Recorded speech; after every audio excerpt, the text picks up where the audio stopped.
siapapun orang Kristen yang memberitakan Injil ya, tidak ada kalau kata ada memberitakan. kesulitan, Lah, coba. Tuhan tolong, itu intinya. Coba buka, dibaca. Saya tidak perlu tunduk kepada apa yang Anda katakan. Loh. Saya tidak perlu. Jangan pernah memahami firman Tuhan teks lepas dari konteks. Shalom.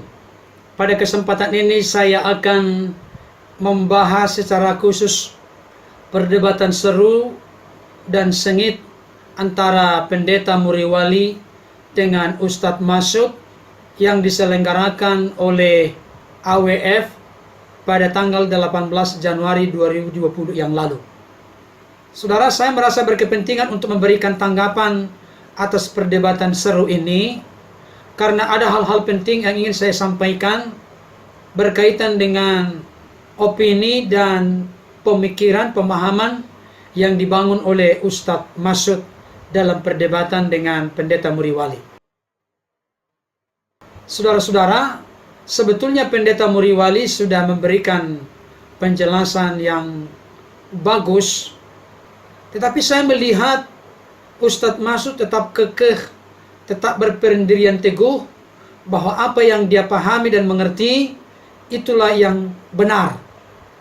Oleh sebab itu, karena Ustadz Masud ini membahas tentang kitab suci Kristen, kitab suci yang saya percaya yang adalah Alkitab, maka saya juga merasa berkepentingan untuk memberikan tanggapan, pandangan, dan apa yang saya pahami. Dan tentunya tidak lepas dari kitab suci, yaitu firman Tuhan. Saudara-saudara, sebelum saya menunjukkan cuplikan video perdebatan antara Pendeta Muriwali dengan Ustadz Masud, ada baiknya saya terlebih dahulu membaca Markus pasal 16 ayat 15 sampai 20. Demikian bunyi firman Tuhan. Lalu ia berkata kepada mereka, "Pergilah ke seluruh dunia, beritakanlah Injil kepada segala makhluk. Siapa yang percaya dan dibaptis akan diselamatkan, tetapi siapa yang tidak percaya akan dihukum. Tanda-tanda ini akan menyertai orang-orang yang percaya. Mereka akan mengusir setan-setan demi namaku. Mereka akan berbicara dalam bahasa-bahasa yang baru bagi mereka. Mereka akan memegang ular, dan sekalipun mereka minum racun maut, mereka tidak akan mendapat celaka. Mereka akan meletakkan tangannya atas orang sakit, dan orang itu akan sembuh." Sesudah Tuhan Yesus berbicara demikian kepada mereka, terangkatlah ia ke sorga, lalu duduk di sebelah kanan Allah. Mereka pun pergilah memberitakan Injil ke segala penjuru, dan Tuhan turut bekerja dan meneguhkan firman itu dengan tanda-tanda yang menyertainya. Saudara-saudara, sebelum saya memberikan tanggapan lebih jauh, lebih dalam kepada Ustadz Masud, ada baiknya kita menyaksikan cuplikan perdebatan mereka berikut ini. Tadi disebutkan bahwa konteks dari Markus pasal 16 ayat 17 dan 18 itu adalah murid-murid Yesus yang diperintah untuk menyebarkan Injil ke seluruh manusia. Oke. Tapi coba dicermatilah bunyi ayat-ayat Injil itu. Jangan melihat dari seenaknya sendiri ngomong dalam konteks format filsafat. Nanti ketahuan sampai nggak ngerti Injil malahan. Coba dilihat ayat itu. Ya.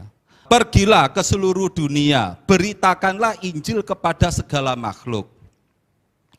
Siapa yang percaya dan dibaptis, siapa yang percaya dan dibaptis. Kaitannya siapa yang percaya itu yaitu orang yang beriman Yesus sebagai Tuhan.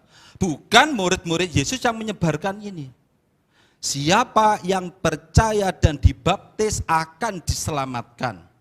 Dan siapa yang tidak percaya akan dihukum. Berarti ini orang umum yang mau percaya pada Yesus. Bukan murid-murid Yesus. Coba dipahami teksnya. Kan Pak Muriwali sudah belajar filsafat toh. Mosok nggak paham ayat ini. Nah, kalau yang tidak percaya akan dihukum lah. Tanda-tanda ini menyertai orang yang percaya. Loh, kan enak sudah. Siapa orang yang percaya? Yang dapat berita Injil. Jadi bukan murid-murid Yesus yang diperintah untuk menyebarkan Injil itu. Coba lihat teksnya, dipahami dengan baik. Baik yang berbahasa Yunani, berbahasa Arab maupun bahasa Inggris dan bahasa Indonesia. Insya Allah terjemahan dan pengertiannya sama. Ya, sementara itu, terima kasih. Saya langsung tanggapi yang terakhir ya. Saya sudah jelas tadi itu kepada orang Kristen secara umum yang memberitakan Injil, jelas di sana tadi itu. Jadi saya kira kurang memperhatikan. Coba diputar kembali itu. Jadi perintah memberi konteksnya penginjilan ya, murid-murid diperintahkan memberitakan Injil dan orang Kristen secara Tadi umum lihat. yang memberitakan Injil. Buka aja Injilnya itu, dibuka. Tidak. Jelas tadi gini. Sebentar, Jadi, tak bacakan lagi, sebentar, tak baca. sebentar dulu, sebentar. Tak baca ayatnya. Apa ayatnya apa enggak? Belum perlu. Loh. Enggak, apa ayatnya apa enggak? Tidak, masalahnya bukan itu. Anda salah paham apa yang saya katakan. Begini. Ya. Tadi saya sudah jelas konteksnya penginjilan ya oleh murid-murid kan begitu kan. Dan itu penginjilan itu bisa dikerjakan oleh semua orang. Maka saya kasih contoh jelas tadi. Bisa saja misalnya saya atau orang Kristen pergi memberitakan Injil lalu dikasih racun, bisa Tuhan pimpin tidak mati, bisa juga. Coba saya sudah dicek jelas bunyi tadi. ayatnya, enggak. Coba dibaca Tidak. dulu. Pernyataan saya ini sudah mengindikasikan itu untuk semua orang percaya. Jadi tidak usah dibantah lagi. Betul, kan? semua orang Betul. percaya, betul. Iya. Betul, berarti semua orang yang percaya kalau Iya. minum racun nggak mati. Tapi konteksnya penginjilan itu yang Anda tidak tahu. Loh, konteks Loh, penginjilan. Coba Konteks. dibaca Makanya lagi. gini. Nggak, apal ayatnya, bunyi ayatnya coba. Tidak, Baca. konteksnya penginjilan. Loh, nggak usah menghindar. Coba dibuka. Tidak usah, saya Loh, hafal lagi. ya. Tidak usah. Loh, kok nggak usah jadi sih? gini. Tidak gini, konteksnya penginjilan. Pergilah ke Oh. beritakan Injil ke segala makhluk kan? Loh, Loh, iya. ke segala Konteksnya itu, makhluk. segala Terus Jelas konteks penginjilan. Jadi siapapun konteks terus. Sebentar. Ya, terus Jadi siapapun orang Kristen yang memberitakan Injil, tidak peduli dia orang siapa. mana ada yang memberitakan Injil? Sebentar dulu. Siapapun orang Kristen yang memberitakan Injil ya, Tidak ada kalau kata ada memberitakan. kesulitan, Lah, kesulitan, coba. Tuhan Nggak. tolong itu intinya. Coba buka, dibaca. Saya tidak perlu tunduk kepada apa yang Anda katakan. Loh. Saya tidak perlu. Saya enggak. hafal. Bu, jangan Saya tunduk hafal. pada saya. Iya. Baca kitab suci Anda, Markus pasal 16. Saya sudah kuasai kitab suci saya dan Baik, orang kalau Kristen Anda nguasai, tidak. coba baca tanpa melihat tulisannya. Orang Kristen tidak hafal Alkitab, bukan hafal Alkitab, tapi mengerti Alkitab. Baik. Tambah Saya nggak kata- ngerti. Makanya Mohon gini, maaf. Anda itu mau Saya kata dulu. tunduk, mau tundukkan saya di presa posisi Anda. Saya tidak mau. Loh, Baik. saya nggak Kristen. menunjukkan, tapi yang jelas Anda sendiri nggak paham Tidak, sebentar, Alkitab. sebentar. Ini jadi pendeta Tidak, loh. memalukan ini. Kamu yang memalukan. Loh, Saya kata dulu. Jadi Mohon gini maaf. loh. Gini loh. ya kan? Baik, silakan. Tidak, sebentar. Benar, Saya ya. lanjutkan dulu. Ya, oke. Ini kan waktu saya Ya, tadi. ya. Iya. Kalau Muslim hafal Quran itu katanya bagus. Kalau Kristen bukan hafal, belajar memahami. Jadi dia paksa perspektif Muslimnya kepada saya. Saya tidak terima. Pahami kitab suci Anda, Kristen baca. tak seperti Sebentar, itu. baca. Tidak, Kristen tidak seperti itu. Kristen tidak seperti itu. Hei. Saya tidak tunduk. baik, Saya tidak baca, tunduk. baca. Saya tidak mau. silakan duduk. Loh. Saya tidak mau.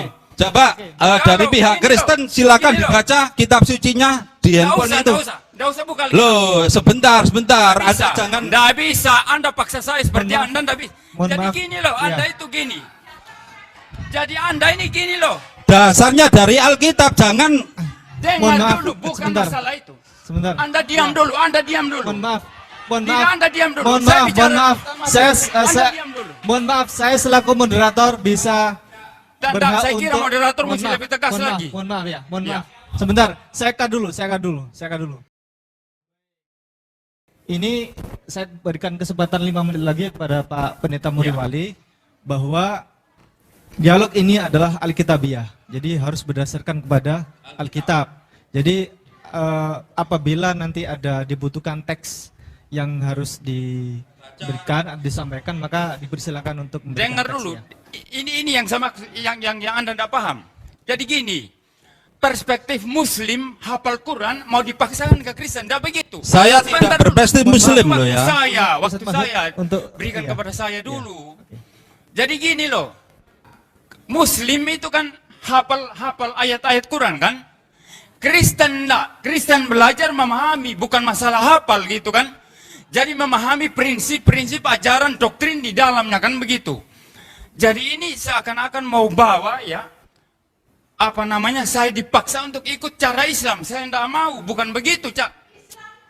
Tidak, Ibu, Mohon bukan maaf, waktu Ibu, Ibu nanti sekarang. ada kesempatan Bukan waktu sendiri. Ibu Ibu, sekarang. mohon maaf, ada kesempatan sendiri nanti. Ya. Iya. Jadi tidak bisa kan seperti itu. Makanya saya bilang tadi, Ustadz Masud ini membuat karikatur kan. Jadi karikatur seakan-akan Kristen memahami begitu, lalu dia mengkritisi pemikirannya sendiri kan begitu.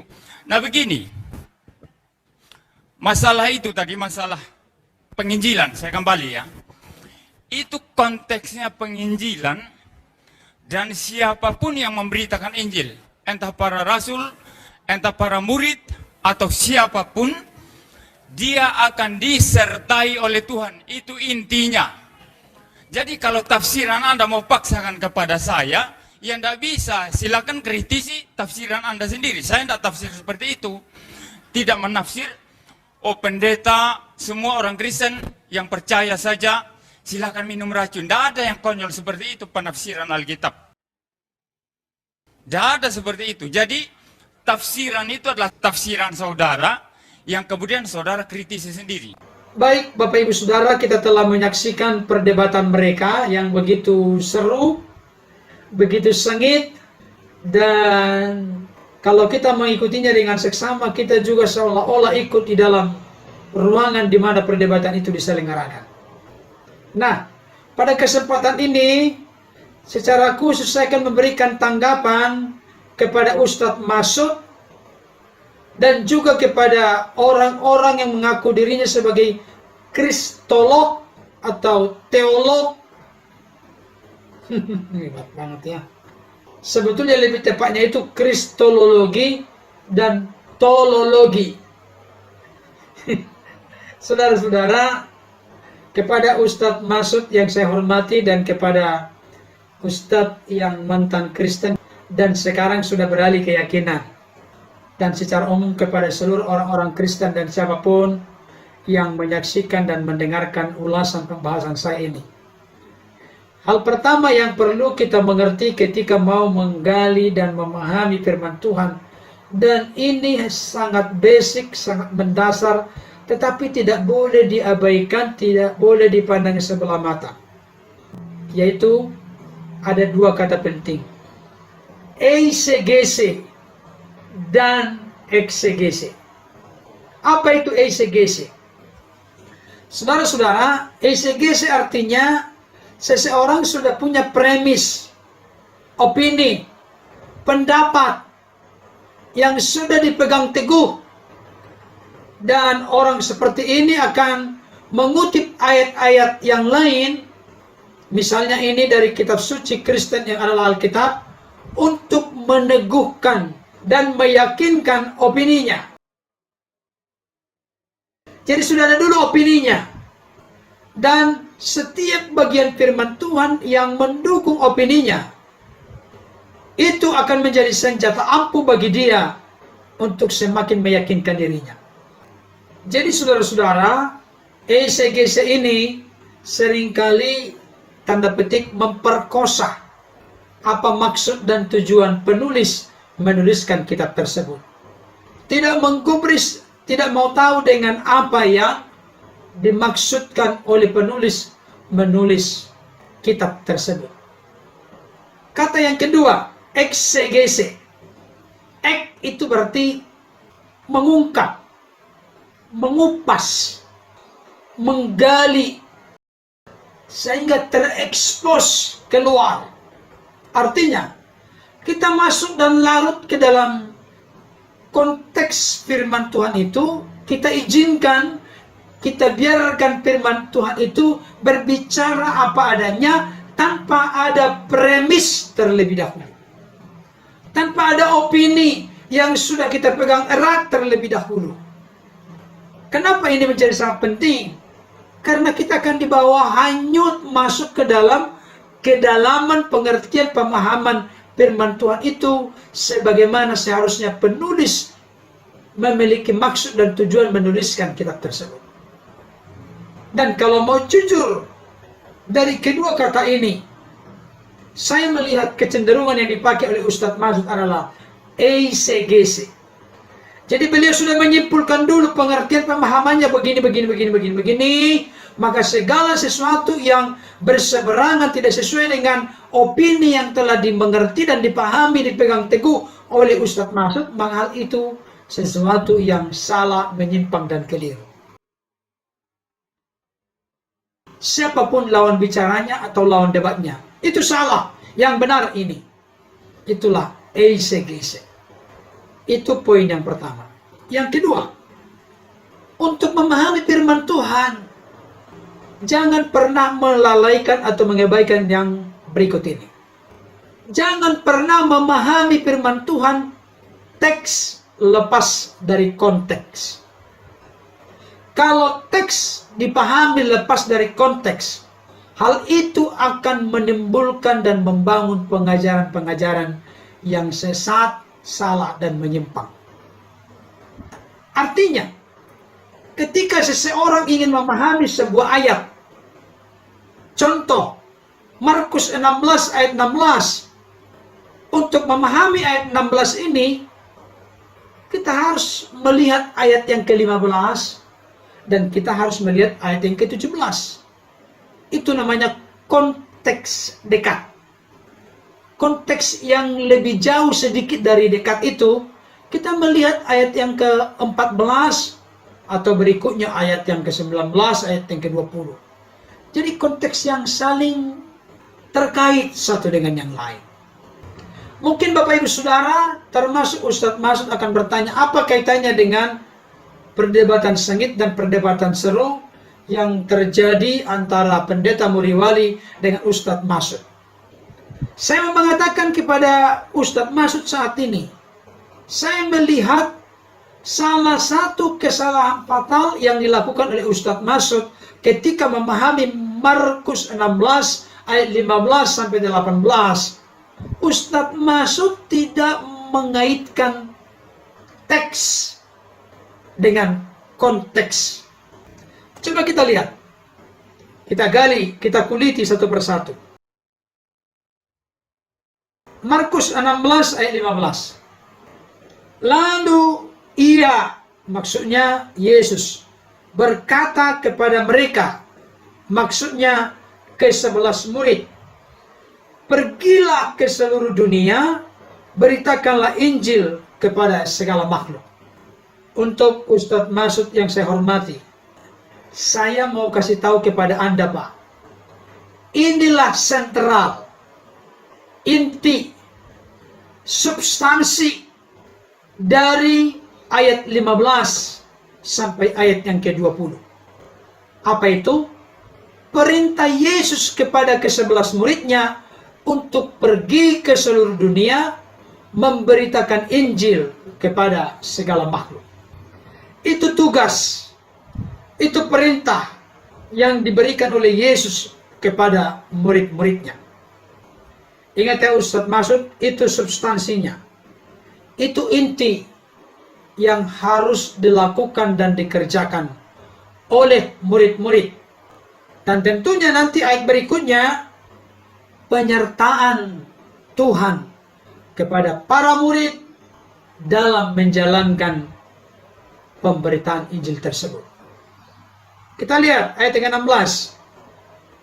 Siapa yang percaya dan dibaptis akan diselamatkan, tetapi siapa yang tidak percaya akan dihukum. Saudara, dari sepanjang perdebatan itu, saya menyimak dan sekaligus memperhatikan kelalaian dan kelemahan kesalahan fatal yang dilakukan oleh Ustadz Masud, memisahkan ayat 15 dengan ayat 16. Saya ulangi sekali lagi. Kesalahan Anda, Ustadz Masud yang saya hormati, Anda memisahkan ayat 15 dengan ayat 16. Anda punya pemikiran dan pengertian ayat 15 itu tidak ada kaitannya dengan ayat 16. Saya kasih tahu Pak, Anda salah. Anda keliru. Kenapa? Saya sudah katakan tadi, konteks memahami kitab suci Alkitab, teks itu tidak boleh lepas dari konteks.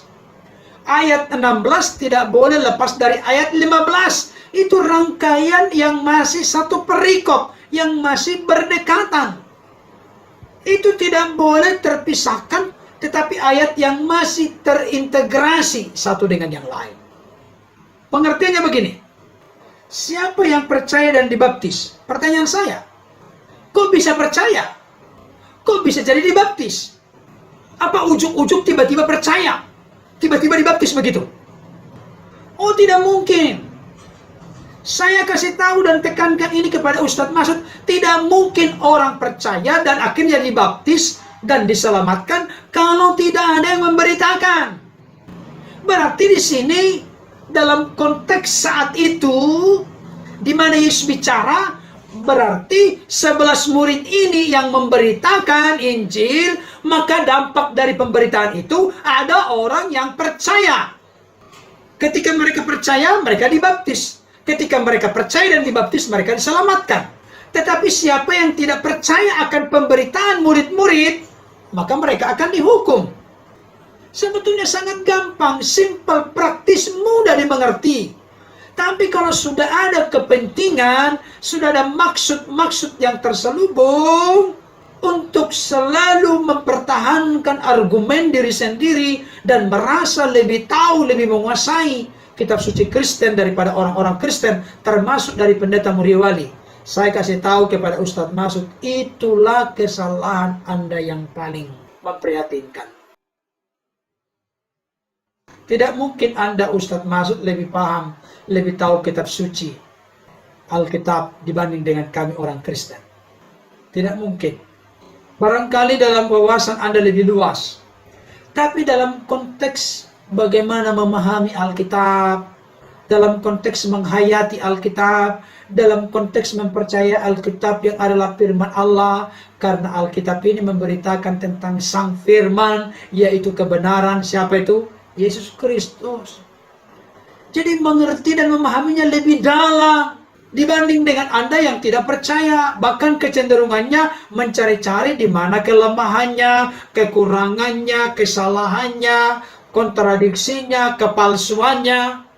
Kan itu seringkali dilakukan oleh para kristologi dan tolologi, khususnya dari para ustadz yang sudah meninggalkan Kristen. Tapi kehidupannya banyak dipakai untuk mengutak-atik Alkitab, mengutak-atik kitab suci Kristen. Saya pikir yang lebih fair, lebih bagus ya, kitab suci Anda diajarkan kepada umat Anda. Itu lebih pas. Saya setuju dengan sang debaters. Jangan sibuk urusin agama orang lain. Jangan sibuk urusin keyakinan orang lain. Jangan sibuk urusin kitab suci orang lain. Jangan sibuk urusin Alkitab. Sibuklah untuk mengajarkan kitab suci Anda kepada umat Anda. Tetapi tidak apa-apa dalam konteks berdialog, sah-sah saja. Tetapi jangan ujuk-ujuk pengertiannya begini. Tanpa dasar. Merasa sudah lebih menguasai, lebih tahu, lebih paham, lebih menguasai. Saya lihat ini ada indikasi sudah ada bibit-bibit keangkuhan dan kesombongan. Saudara-saudara, khususnya untuk Bapak Ustadz Masud yang saya hormati. Saya mengajari Anda, Pak, dalam konteks ini. Pak Ustadz Masud, jangan Anda melepaskan ayat 16 dari ayat 15. Karena tidak mungkin orang percaya dan dibaptis dan diselamatkan kalau tidak ada pemberitaan. Siapa yang diperintahkan oleh Yesus untuk memberitakan? Ya murid-murid yang 11 yang disuruh pergi ke seluruh dunia memberitakan Injil kepada segala makhluk. Jadi tujuan utama dari perkataan Yesus ini kepada ke-11 muridnya. Tetapi sama dengan yang dikatakan oleh pendeta Muriwali, ia kepada seluruh orang Kristen sepanjang masa segala zaman. Kenapa? Murid-murid memberitakan ada orang yang percaya. Orang yang percaya ini memberitakan ada lagi orang yang percaya. Orang yang percaya ini kembali memberitakan ada yang percaya. Sampai sekarang ada kontinuitasnya. Ada kesinambungannya. Sudah paham ya Ustadz Masud dan para kristolog yang suka mengutip-ngutip ayat ini untuk sayembara minum racun maut